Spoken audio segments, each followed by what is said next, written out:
আন্দোলন রাস্তায় থেকে করবার জন্য যা যা করণীয় সব করব, কিন্তু উত্তরপাড়া অঞ্চলে যদি এই ঘটনার পুনরাবৃত্তি ঘটে সেটার আন্দোলন অন্য মাত্রায় যাবে।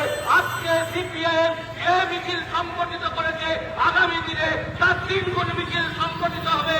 সেই সংগঠিত করার মধ্যে দিয়ে আমরা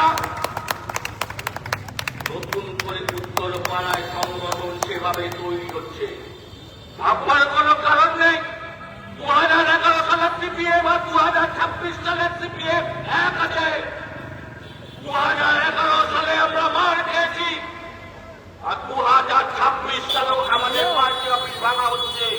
দুটো দল এক, আর সেই দুটো দল একের জন্য সামনের যে পৌরসভা নির্বাচন তার জন্য প্রশাসন নেমেছে লগ্ন হয়ে, যে আমাদেরকে কেস দেবে, আমাদেরকে ছেলে করবে, আমাদেরকে লাঠি পেটা করবে।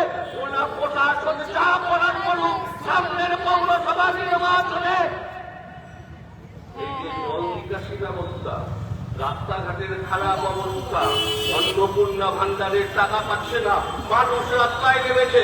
আর মানুষের কথা বলতে গিয়ে আমাদের বাড়িতে খবর আসছে আমরা জেলে যেতে প্রস্তুত, কিন্তু আগামী দিনে মানুষের